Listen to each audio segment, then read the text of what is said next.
So today one of the things I actually wanted to go over and I wanted to kind of talk about was food addiction. Now, I remember from being very, very young, I always had a big appetite. You know, my parents would give me a kid's meal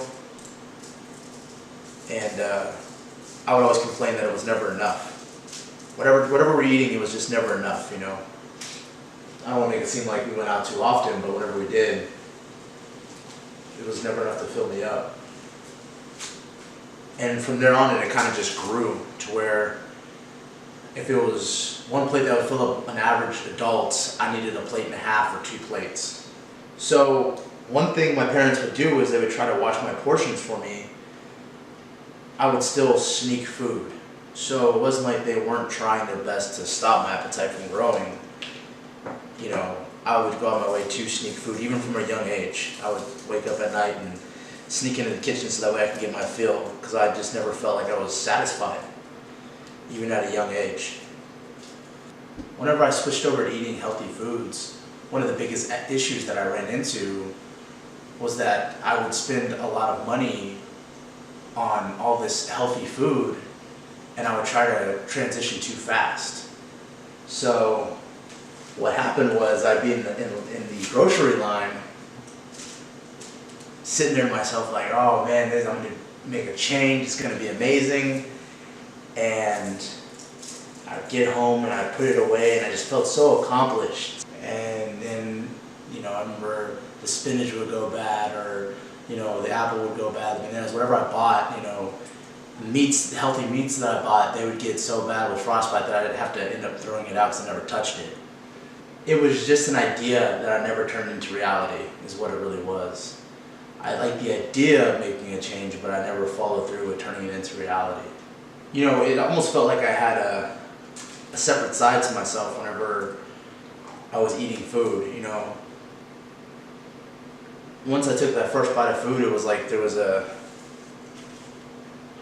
just like this urge or this, you know, this strong impulse that just I couldn't stop. It was my happiness, you know. It was my happiness for, at a young age, I guess, realizing that I was different from everybody else. Everybody would tell me to be careful around little kids because I was so big and I was so heavy, and you know, it kind of hurt to hear that. So food was kind of that way to get away from all that. As far as the impulse and the urges, you know, there were certain times where my stomach said stop, and that's enough. And I had those like little, I guess, little voices of reason that chimed in, but it just felt too good to eat. You know, it felt too good to enjoy the food, and not even really enjoy it. I mean, I was inhaling it down, but I don't know. There were some days where I was eating food and I was like, man, I wish this moment would never stop. Because food was my life.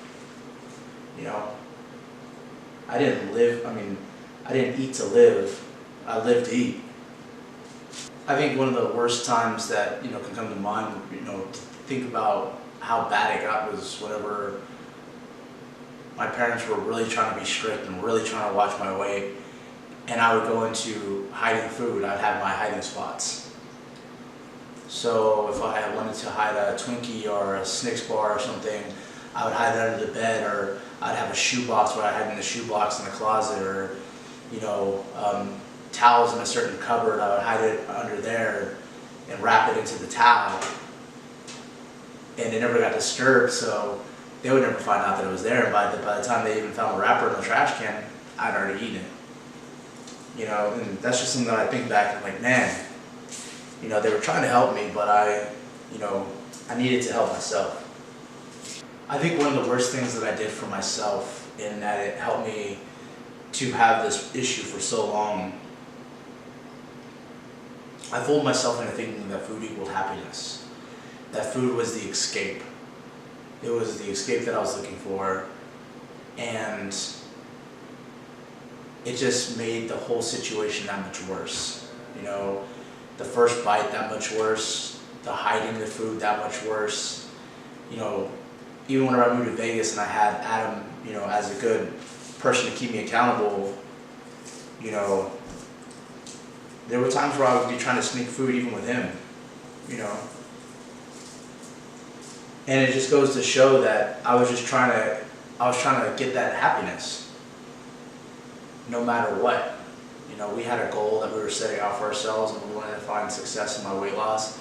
And even then, with everything that was pushing me to do good things and positive things and a life change, I was still willing to go outside and behind, you know, somebody who had the best intentions for me, and go and have food that was only a moment of happiness.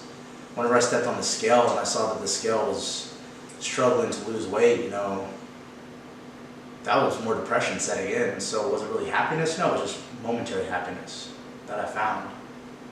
But I tricked myself into thinking that it was happiness, you know, all the time. Late at night, whenever my parents would go to sleep and I was still hungry, which was a lot, I would actually sneak downstairs and either be extra quiet and go into a separate room, like around the corner, and pour my milk into a bowl, or like pour the cereal into the bowl first and then my milk in there, and then I would eat it in the next room. Or I would walk over to the sink, turn on the sink water, so that way they couldn't hear me pouring my bowl of cereal, and then turn it off and then sneak back upstairs, so that way I could get my fill. And so nobody knew I was grabbing food. Now I did get caught, but it was my fault. I would leave a plate out, and my mom would come upstairs, and she was very good about cleaning every room thoroughly, and she would see the plate, and she would be like, "Thomas, what did you eat last night?" Or I leave a bowl out. "Thomas, did you have a bowl of cereal?" Or, and I've done this, I've lied, and I would say, no, that was a bowl from a couple nights ago. But my parents were trying their best. You know, that's what it came down to. So whether it was sneaking around the corner at night or turning on the water to hide the sounds, you know, that was my attempt to achieve this happiness. You know, that's just some of the things that I battled with. And I think one of the worst ones that I came across, and it kind of showed how far gone I was as far as my appetite. There was a time where I attempted to throw away the food and say, "No, that's enough." And I threw it away in the trash can. And I walked back over and I stared at it, and I was like, man, it's hit some other disgusting things in there. And I'm just staring, I'm like, no, don't do it. And I pulled it out of the trash can and I ate it. And I did that off of 3 separate occasions whenever I was really big. But I would throw it away, and I would tell myself, no more. And I'd walk back over to the trash can, I'd pull it out and I'd eat it. You know, that's how strong of a grip food had on me. You know, I think one of the 2 biggest things that I heard where your parents didn't try anything, and were you even trying to stop yourself from eating. You know, parents get a lot of the blame whenever it comes to issues that their child is going through. And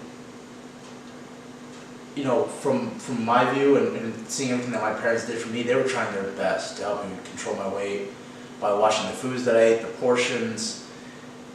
You know, they would get mad and upset, and I'd get grounded because they found the food upstairs and they were trying to stop me.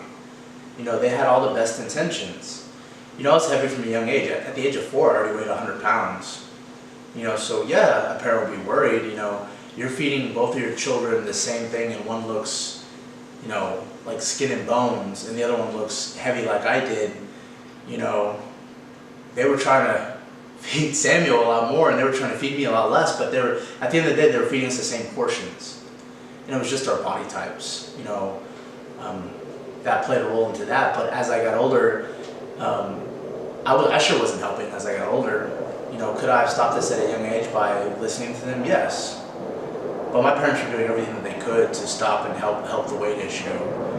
You know, my dad told me that there were nights where he'd go to bed and he would lay there and he would think about every single way that he could help me to lose the weight. Was it exercise? Was it motivational speeches? Was it locking the food behind lock and key?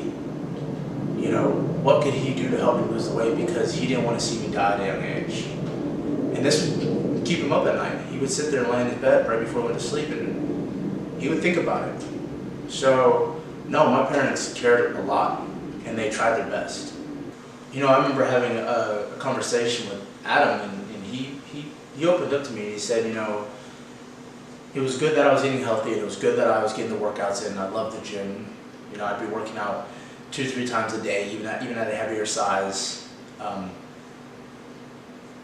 And his concern was that I would put back on the weight because my portion size were still out of control. Even if something's healthy for you and it's good for you, if you're eating a large amount of it, at the end of the day, you're going to put on weight.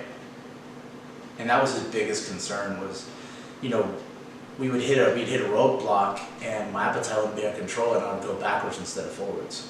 Food doesn't equal happiness.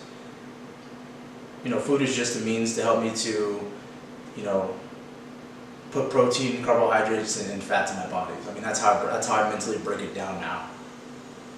You know, everything else that equals happiness is doing what I'm passionate about, which is going to the gym, working out, motivating, inspiring others. You know, other hobbies that I've picked up along the way, jiu-jitsu, hiking, those things bring me happiness now. It's not the food that brings me the happiness. The food is just there to help me to stay alive and give me energy. Once we tackle that mental block and I was able to rewire my brain, that's whenever I saw a tremendous amount of weight loss. And that's whenever I was able to hit this goal of losing 300 pounds. I'm Thomas Banda, and if you like the content of this video and want to see more of it, please like and subscribe.